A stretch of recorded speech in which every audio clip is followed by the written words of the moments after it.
अरे बहुएं हैं तीन तीन घर में मगर खुद कपड़े रगड़ कर धोती मेरे राम जी। अरे फंसी रही मोह में जवानी से बुढ़ापे तक, तोते पे नजर कब होती मेरे राम जी।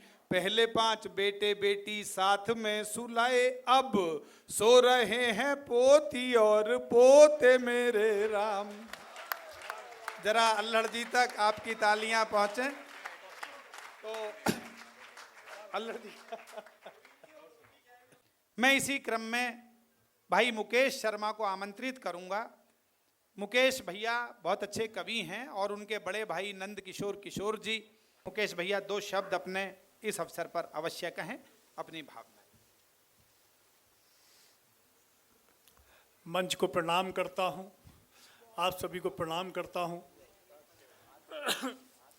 देखो, परवीन भैया पिलखवा से हैं, मैं सिकंदराबाद से हूं और मेरे गुरु हरिओम पवार जी भी सिकंदराबाद से ही हैं।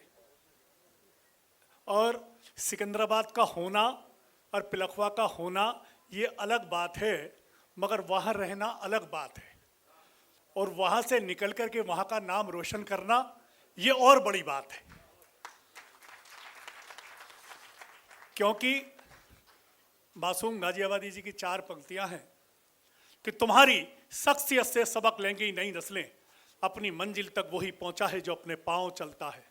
कोई तो मिटा देता है नाम तक भी खानदानों के, किसी के नाम से मशहूर होकर गांव चलता है। अगर पिलखवा जाए तो परवीन भैया और कुमार का नाम ना लिया जाए वहां से, और सिकंदराबाद में जाए तो सीना चौड़ा हो जाता है जब भैया के साथ हरिओम गुरु जी के साथ मेरे भाई का भी नाम लिया जाता है। और 40 बरस आज हो चुके हैं, मैं भी सदस्य हूं कई सालों से, कि मैं जानता हूं परवीन भैया कितनी मेहनत करते हैं। कि कोई भी कार्यक्रम 40 वर्षों तक चलाना तो अलग बात है, कोई 1 बरस तक भी नहीं चला पाता है कोई, क्योंकि कोई भी कार्यक्रम करने के लिए मिट्टी पर मिट्टी से मिट्टी लिखना आसान होता है, कि मिट्टी पर मिट्टी से मिट्टी लिखना आसान होता है, आप तो पानी पे पानी से पानी लिखने का काम कर रहे हैं। ये बड़ी बात है, ये बड़ी बात है। और मैं जानता हूं कि आइए आपका स्वागत है, मंडी साहब बैठिए जी, आजा भैया आजा। हाँ, कि जब रूप सरोवर में नहाता है चांद पानी में उतर आता है, कि जब रूप सरोवर में नहाता है चांद पानी में उतर आता है, खुद तो चला जाता है शीतल होकर, मगर आग पानी में लगा जाता है, मगर आग पानी में लगा जाता है। जिस तरीके के प्यार की घायल जी ने, हमारे पिताजी ने संस्कार दिए हैं, और वो संस्कार आज आपके सामने है कि मैं जानता हूं कि अनाज का अकाल पड़ जाए तो मानव मरता है, संस्कारों का अकाल पड़ जाए तो मानवता मरती है। मानवता नहीं मरनी चाहिए। और गुरुजी ने मुझे पढ़ाया है, LLB मुझे कराई है, सिकंदराबाद से हैं, मुझे तो उंगली पकड़ के चलना सिखाया है। तब मैं गुरुजी के लिए, अपने बड़े भाई नंद किशोर जी के लिए समर्पित करता हूं कि जमी दुआ देती है, आसमां सदके में सलाम करता है, कि जमी दुआ देती है, आसमां सदके में सलाम करता है। तालीम के आंगन में जब बचपन जमा होता है, जब ऐसे गुरु और भाइयों की वजह से ही हमारे जैसे व्यक्ति की भी तकदीर रोशन हुआ करती है, तकदीर रोशन हुआ करती है, तकदीर रोशन हुआ करती है। और परवीन भैया ने कहा कि 51,000 रुपये गुरुजी ने निर्दोष जी को कहा, वो तो हमेशा आदर बच्चों को देते हैं, सबको देते हैं, और वो बताते भी हैं ऐसे मुकाम पर पहुंचने के बाद कि जहां याद ना आए वो तन्हाई किस काम की, कि जहां याद ना आए वो तन्हाई किस काम की, बिगड़े रिश्ते ना बनाए वो खुदाई किस काम की, बेशक अपनी मंजिल तक जाना हो उस मंजिल से अपने ना दिखाई दें तो वो ऊंचाई किस काम की, तो वो ऊंचाई किस काम की, तो वो ऊंचाई किस काम की, वो ऊंचाई किस काम की। और परवीन भैया, आप तो दीपक हो, आप तो दीपक हो, लड़ाई आपकी अंधेरे के खिलाफ है। आप तो दीपक हो, लड़ाई आपकी अंधेरे के खिलाफ है, हवा तो बेवजह खिलाफ है। और मैं तो हवा से भी कहता हूं कि आजमा के देख, आज तक बहुत दिए बुझाए हैं, एक जला के तो देख। सब कुछ जो जलाने का काम कर रहे हो, एक बार परवीन भैया के लिए जोरदार तालियां, इस गुरु के लिए। और प्रवीण भैया कहते भी हैं कि अंधेरा मिटता नहीं मिटाना पड़ता है, कि अंधेरा मिटता नहीं मिटाना पड़ता है, बुझे हुए दीपक को पुनः जलाना पड़ता है, कभी कभार इन अशकों की आबरू के लिए ना चाहते हुए भी मुस्कुराना पड़ता है, ना चाहते हुए भी मुस्कुराना पड़ता है। और बस 2 मिनट का प्रवीण भैया और समय लूंगा।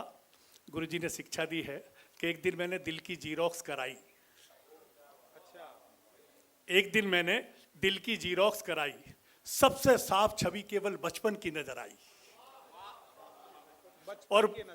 और बाकी हर छवि में तो नून तेल लकड़ी हाथ में नजर आई। वाह। गुरुजी ने सिखाया है,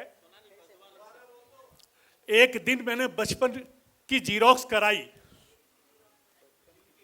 हाँ एक दिन मैंने बचपन के दिल की जीरोक्स कराई, सबसे साफ छवि केवल बचपन की नजर आई, बाकी हर छवि में तो नून तेल लकड़ी हाथ में नजर आई।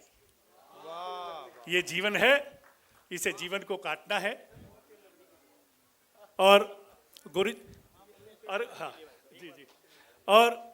गुरुजी सिखाते हैं, प्रवीण भैया सिखाते हैं, युवराज ने सिखाते हैं। मैं भी अब 15 मई को 57 का हो जाऊंगा जी भैया।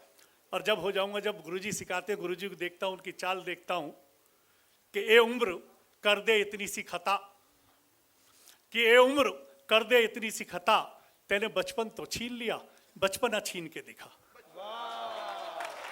भाई ये बहुत अच्छा है,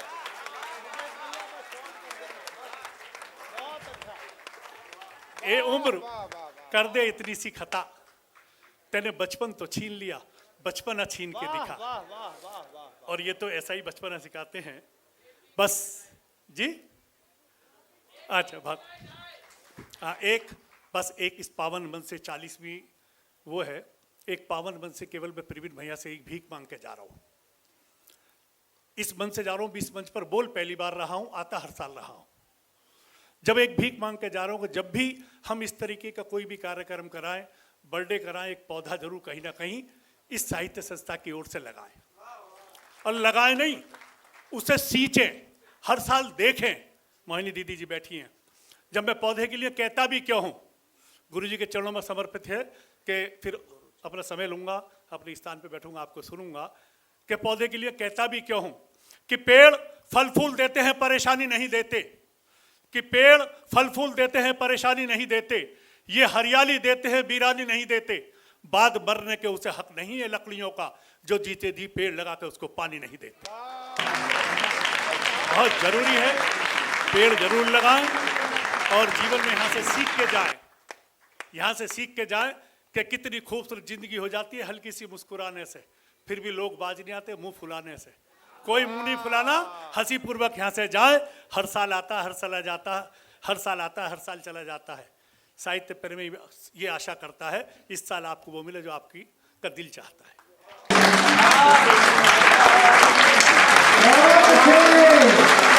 बहुत अच्छे।